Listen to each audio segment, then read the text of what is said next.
বললাম হুজুর আমি যতটুকু জানি কালেমা পড়তে গেলে পবিত্রতার প্রয়োজন আছে, পবিত্রতা সম্পর্কে আমার কোনো ধারণাই নেই। বলে চলো তোরে পবিত্র বানায়া দেই।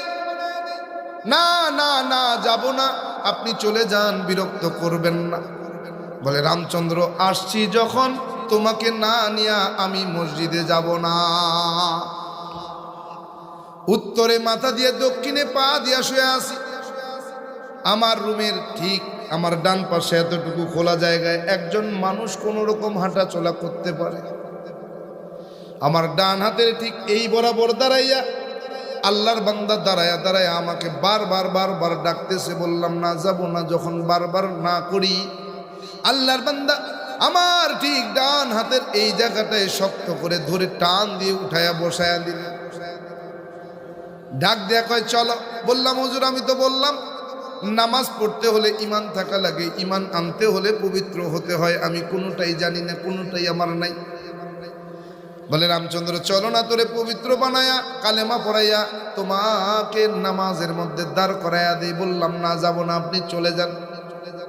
আমার স্পষ্ট মনে আছে ঠিক ডান হাতের এই জায়গাটায় ধরে আমাকে টানতে টানতে মসজিদের দিকে নিয়ে যায়। বললাম হুজুর নামাজ পড়তে হলে তো পবিত্র হতে হবে, পবিত্রতাই তো আমি জানি না। বলে চলো তোরে পবিত্রতা শিখাইয়া দিই। উনি আমারে টানতে টানতে অজুখানায় নিয়ে বসাইয়া দিয়া কয় রামচন্দ্র অজু বানাও। বললাম হুজুর আমি তো অজু বানাতে পারি না, কেমনে অজু বানাতে হয় আমি জানি না। বলে রামচন্দ্র আমাকে দেখে দেখে কি তুমি অজু বানাতে পারবি রে? বললাম হ্যাঁ। উনি আমাকে অজু বানাইতে শিখাইয়া দিলেন, বারবার বারবার অজু শিখাইতেছেন। বলে রামচন্দ্র এভাবে এভাবে এভাবে এভাবে অজু বানাও। অজু বানানো শেষ হয়ে গেল।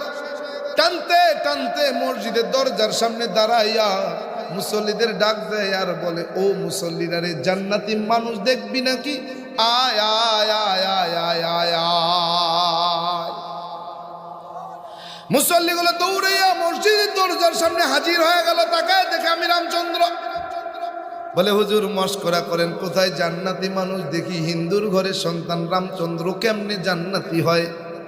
হুজুর ডাক দিয়ে বলে বেটা জানো না, মান ক্বালা লা ইলাহা ইল্লাল্লাহু মুহাম্মাদুর রাসূলুল্লাহ মুখলিসান ফাদাখালাল জান্নাহ। জানো না রে, যেই ব্যক্তি ঈমানের সহিত কালেমা শরীফ পাঠ করবে আমার আল্লাহ তাআলা তার নামটা জাহান্নাম থেকে কাইটা জান্নাতের খাতায় উঠাইয়া দিবে।